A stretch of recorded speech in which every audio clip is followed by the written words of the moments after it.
Assalamualaikum warahmatullahi wabarakatuh.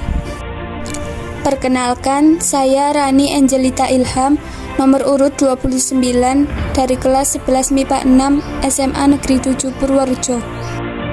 Pada kesempatan kali ini, saya akan membahas mengenai sejarah Perang Aceh pada masa Cik Ditiro. Perang Aceh merupakan perang paling lama yang dihadapi oleh pemerintah kolonial Hindia Belanda dalam sejarah pendudukannya di Nusantara. Perang Aceh terjadi karena ambisi Belanda yang ingin menguasai seluruh wilayah Nusantara pada abad ke-19 Masehi. Pada tanggal 26 Maret 1873, ketika geladak kapal komando Citadel van Antwerpen secara resmi memaklumkan perang terhadap kerajaan Aceh dan Belanda melepaskan tembakan meriam ke daratan Aceh dari kapal perang Citadel van Antwerpen. Pada tanggal 6 April 1873, pasukan Belanda yang dipimpin oleh Jenderal J.H.R. Kohler berlabuh di pantai Ceuremen. Pasukan Aceh yang dipimpin oleh Panglima Polim dan Sultan Mahmud Syah berhasil mempertahankan wilayahnya. Perang Aceh pertama ialah ekspedisi Belanda terhadap Aceh pada tahun 1873 yang bertujuan mengakhiri Perjanjian London 1871 yang menindaklanjuti traktat dari tahun 1859. Belanda kemudian memerintahkan ekspedisi pertama ke Aceh di bawah pimpinan Jenderal Johan Herman Rudolf Kohler, dan sesudah kematiannya tugasnya digantikan oleh Kolonel Eldert Christian van Dalen. Tak dapat disangkal bahwa Masjid Raya Baitur Rahman direbut dua kalinya. Setelah kembalinya ekspedisi itu, angkatan tersebut banyak disalahkan akibat kegagalan ekspedisi itu. Dari situlah Gubjen James London mengadakan penyelidikan di mana para bawahan harus memberikan penilaian dan atasan mereka.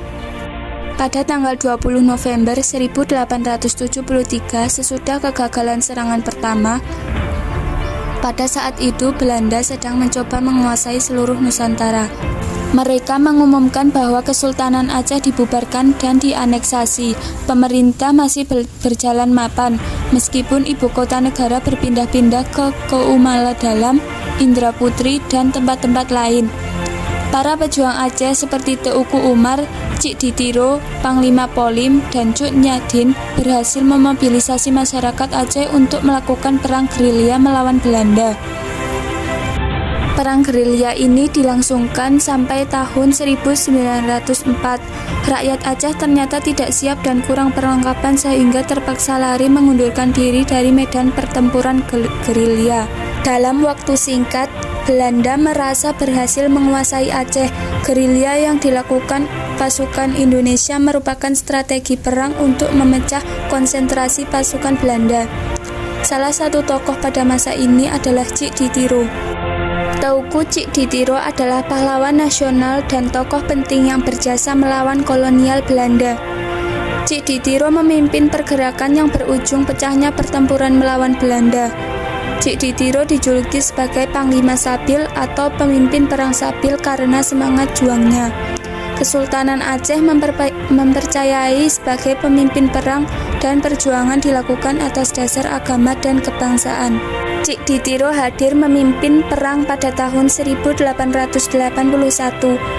Ia berhasil merebut benteng Belanda Lambaro, Aneuk Balong, dan membuat Belanda kewalahan.